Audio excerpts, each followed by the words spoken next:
लोग होप आप सभी अच्छे होंगे। तो आज का हमारा टॉपिक है चंद्रशेखर आज़ाद जी की बायोग्राफ़ी, ठीक है? तो चलो करते हैं स्टार्ट। जो चंद्रशेखर आज़ाद जी थे, इनका जन्म हुआ था 23 जुलाई 1906 में। कहाँ पे हुआ था जी? बहाबरा बाबरा में हुआ था और ये कहाँ पे है? मध्य प्रदेश में है, ठीक है? और इनके पिता का नाम था पंडित सीताराम तिवारी और माता का नाम था जगरानी देवी। ठीक है?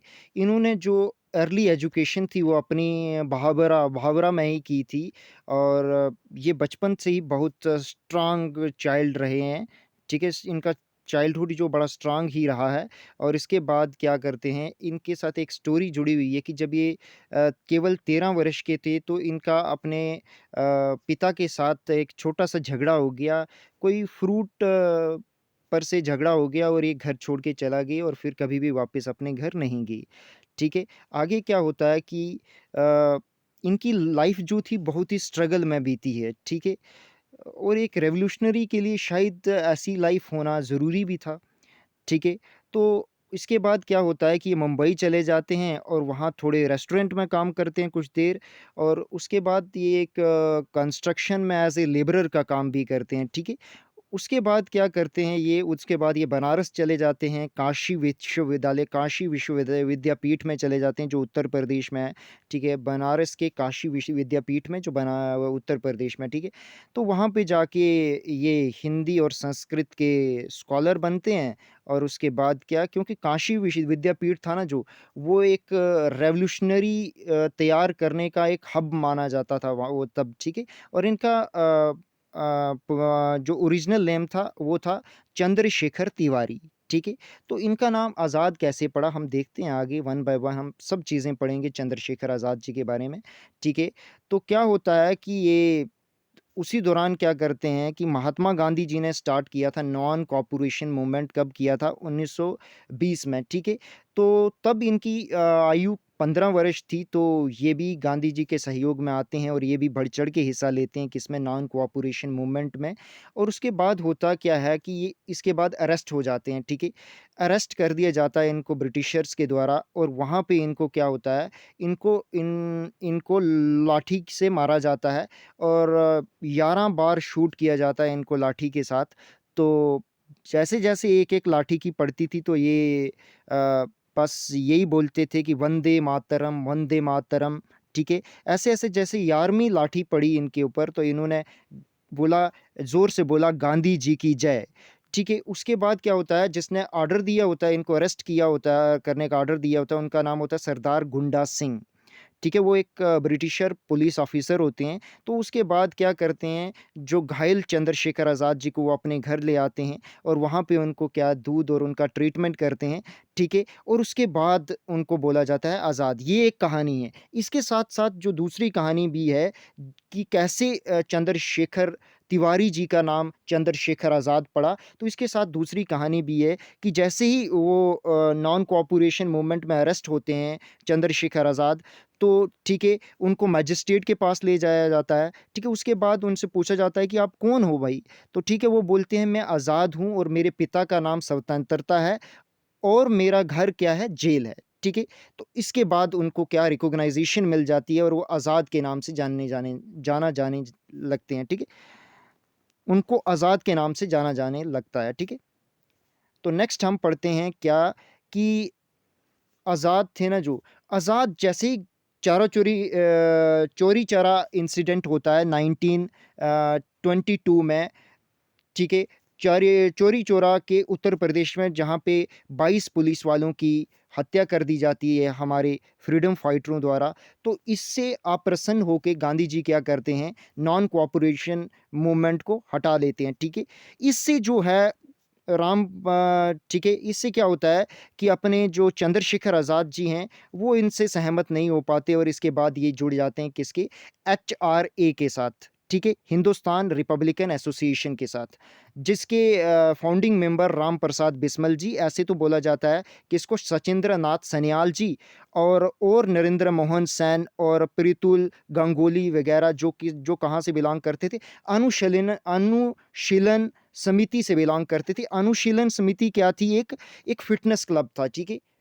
तो और वैसे अगर क्वेश्चन आपको आ जाए कि who is the founder of Hindustan Republican association, तो मैक्सिमम जगहों पे यही दिया जाता है कि चंद्रशेखर आज़ाद, इन्हीं का नाम दिया जाता है। तो आप भी जब क्वेश्चन आए तो इन्हीं का नाम दीजिएगा, ठीक है। तो नेक्स्ट हम बढ़ते हैं। ऐसे बोला जाता है, ऐसे जो मेनली जो थे कौन-कौन थे जो इनिशियल फाउंडर सचिंद्र नाथ सन्याल थे, नरेंद्र मोहन सेन, प्रातुल गंगोली और कौन थे? राम प्रसाद बिस्मिल जी थे, ठीक है। तो नेक्स्ट हम पढ़ते हैं क्या होता है कि इसके बाद एक मेजर इंसिडेंट होता है।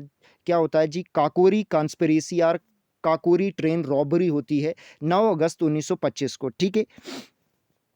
ठीक है, तो इसको हम डिटेल में पढ़ेंगे नेक्स्ट जब टॉपिक लाएँगे। आज हम इसको नहीं पढ़ेंगे इतना डिटेल से, मगर एक याद रखो कि काकोरी कंस्पिरेसी होती है कब? अगस्त 9, 1925 में। क्या करते हैं कि ये इसमें एक ट्रेन को ठीक है, लूटते हैं क्योंकि एचआरए के लिए फंड रेज़ करने थे, ठीक है? तो उसके लिए शॉर्ट में बता देता हूँ, उसके बाद आप डिटेल में पढ़ाऊँगा मैं आपको, ठीक है?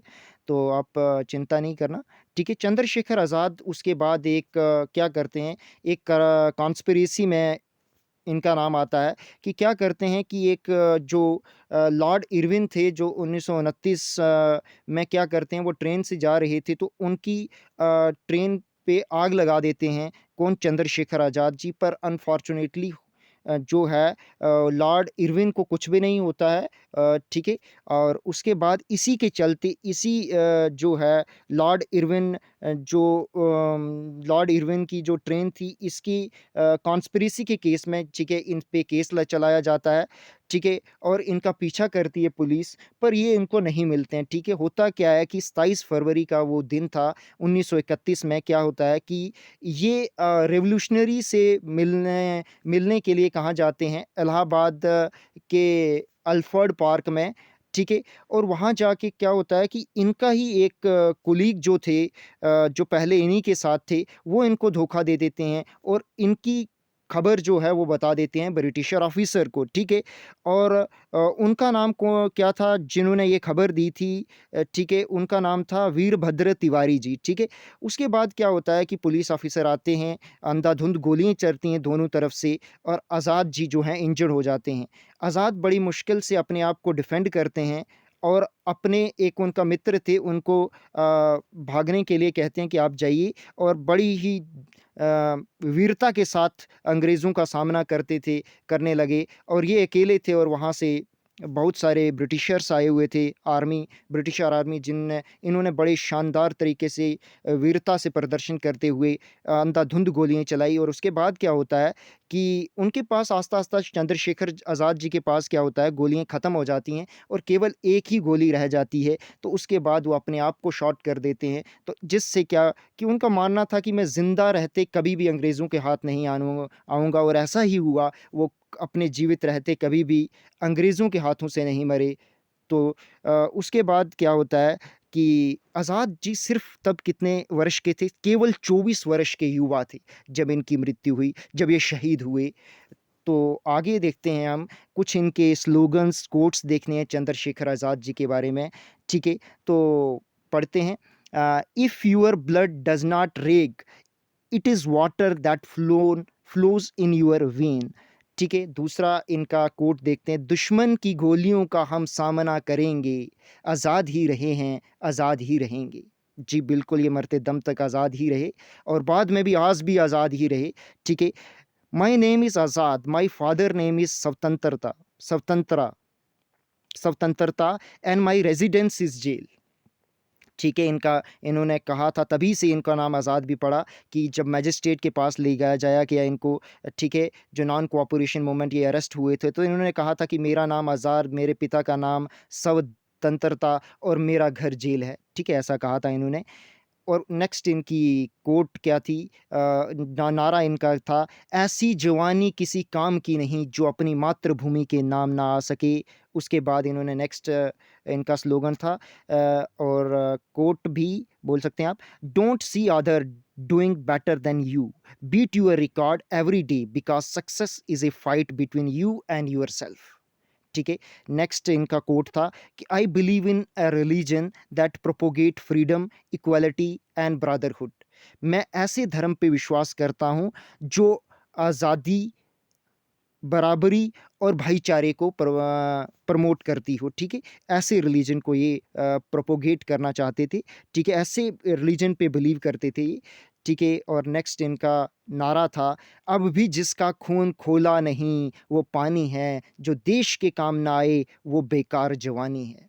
बिल्कुल इनका कहना सही था और लास्ट इनका कोट पढ़ेंगे हम, दुश्मन की गोलियों का हम सामना करेंगे, आज़ाद ही रहे हैं, आज़ाद ही रहेंगे। ये पहले भी हमने बोल दिया, तो चलो फिर दोबारा रिपीट हो गया ये, बट ये आज़ाद थे, आज़ाद हैं और हमेशा रहेंगे। तो ये थी चंद्रशेखर आज़ाद जी की जीवनी, बहुत ही अच्छी थी, ठीक है? और बहुत इंस्पायरिंग थी, ठीक है? तो आज हमने चंद्रशेखर आज़ाद जी की जीवनी पढ़ी। अगर आपको ये जीवनी अच्छी लगी हो, ये बायोग्राफ़ी अच्छी लगी हो, तो इसको लाइक करें, शेयर करें और सब्सक्राइब करें हमारे चैनल को और डिस्क्रिप्शन में टेलीग्राम ग्रुप का लिंक आपको दे दूँगा। वहाँ से आप जॉइन कर सकते हो टेलीग्राम ग्रुप को फॉर मोर अपडेट के लिए और ठीक है? धन्यवाद। Thank you for watching.